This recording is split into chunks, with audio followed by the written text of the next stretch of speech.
Hey everyone! You know what's better than one half marathon in a weekend? Two.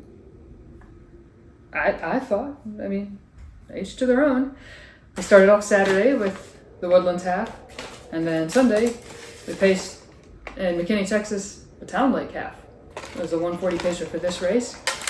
And so I think what we should do today, we're going to change it a little bit how we do the video. We're not going to just blah blah blah for 15 minutes about a various pair of shoes, but we will do shoes. We'll start with shoes, and then we're going to segue over to a screen view, which is going to be my Strava upload of Saturday's Woodlands half, and we're going to talk a little bit about how I approached that race, the effort I made, and how is it fitting my marathon training towards Grand Mas. It's not going to be a full-on training topic, how I'm structuring my marathon training towards Grand Mas, that is, but it is a little bit of a snapshot. Don't worry, the whole idea of what I'm doing for training, that's going to get talked about in a whole separate video. So stick around for that part. We're going to start with the shoes, and then we're going to go right on over to that. I did ultimately run in the Saucony Pro IIIs, and if you have watched any of my other videos, you know I've done a review of the shoe, so I know it seemed a little bit redundant to talk about it, but I haven't actually raced in the Saucony Pro III, so I figured I should probably hop on again and talk about shoes, even though I said I don't want to talk about shoes. Anywho, great shoe. It worked for the marathon efforts I was making, although I wouldn't call this a half marathon racer, so to speak. I think it would work for some, but if you're starting to get down towards 80 minutes or faster for a half marathon, you may not like the softness of the foam and the turnover of the shoe. It's a very nice, stable ride, and that is really conducive to protecting your legs for a full marathon. Half marathon, you might opt for something just a little bit snappier, unless you really just need a fully soft ride and that just works for you. Because remember, each shoe is different to each person. Everyone's biomechanics is going to be a little bit different.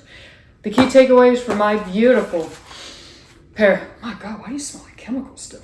Pair of Sauconys is how soft they are. I really enjoyed having my legs protected because the Monday through Friday leading into Woodlands half on Saturday was 77 miles of running, and I was at like, I don't know, what's the math after all that? Like 96 after all my warm-ups and cool-downs and the actual race distance.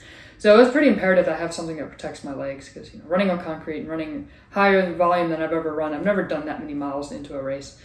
It was very, very important that I had something that was going to protect my legs versus give me all-out speed, because I certainly was not running all-out race paces. I was still like 4 or 5 minutes off of PR pace. But we're going to save that for the actual Strava grab. With the watch I use, people are probably interested. Let me just rip this right off my wrist and hold it up to the camera. This is the Garmin Solar 955. I had to think of all of that. And as for heart rate data, that did come from a Garmin Pro chest strap. I did have that. So that gives pretty reliable data. Should you always 100% trust any of your electronics? No. The course is ultimately going to be what it is, and what you feel is what you feel. That's why I ask my athletes, like, how did you feel when you were making the effort?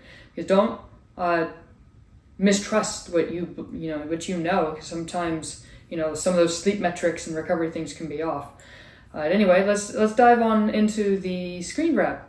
Okay, everyone, I've jumped over to a screen view. This is Strava, and what we have here is the actual upload from the Woodlands half. The finish time was 1:23:51. Official time is probably in and around there. I started my watch pretty synced with the start gun. The time itself is not really anything special or crazy to write home about. As far as relative to my PR, it is still almost 5 minutes off of my PR. But that wasn't the important part. The important part was just to get a good tempo effort with all the mileage that's been run.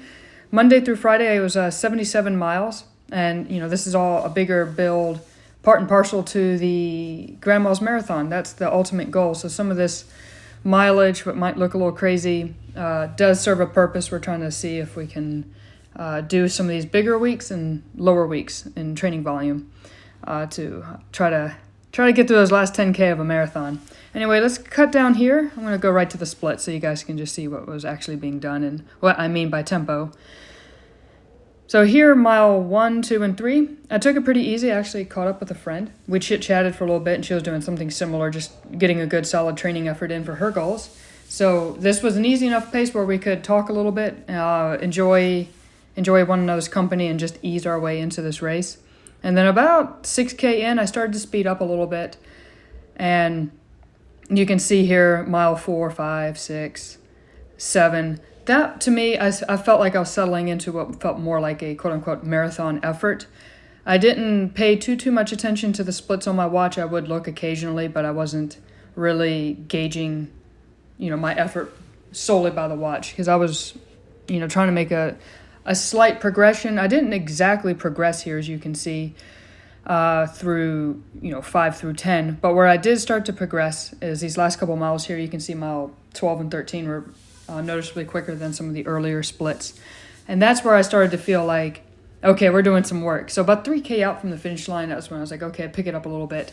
Mile 12 at 6:13 actually was a nice surprise for me. I pushed, leaned into it a bit, and the legs came back around and said, okay, yeah, we can do that. And didn't have any issues turning the legs over. They actually wanted to go and keep cranking, but I kind of held it back. The breathing, the effort, everything started to obviously increase, because that's not the slowest of miles. Mile 13, my legs were actually still quite okay with the pace. The breathing started to get a little bit heavier. Definitely felt like that was capacity for the day. That was threshold, meaning I didn't have a ton of those 605 miles there that I could run. You have to go uphill slightly towards the end, in mile 13, but then by the time you're getting to that last 0.2 of a mile, you're down by the riverbank and you're cutting in, around that Woodlands Mall area. So it's nice and flat. So I was able to keep cranking, squeezing the pace down to the finish line. And I was happy that the finish line did come, because my breathing was getting just a little bit ragged. But a lot of people were also suffering with some tree pollen. Anybody had parked out front, their cars were various shades of yellow because of all the tree sperm. So I'm going to cut out here and we'll finish up. Well, thanks everyone for sticking around. I hope you found the screen view useful and helpful in a little bit of training explanation. I think diving more into the nuances of that tempo and what was this all for, I think is probably better for a whole separate video, because this video would just be too long if I started to talk a little bit about my own personal training methodology. So we're definitely going to do that in the next video, but please sound off in the comments. Let me know any particulars of how I structure my week, why I do certain runs on certain days, and why does my volume tend to kind of go really, big for a week, moderate for a week, back to big, and so on and so forth. Because I want to get all this covered, and I want to be able to explain it in a concise, useful manner for you guys. So please let me know, and if you have any other questions or any other topics you'd like me to cover, do let me know. Until next time, guys, take care.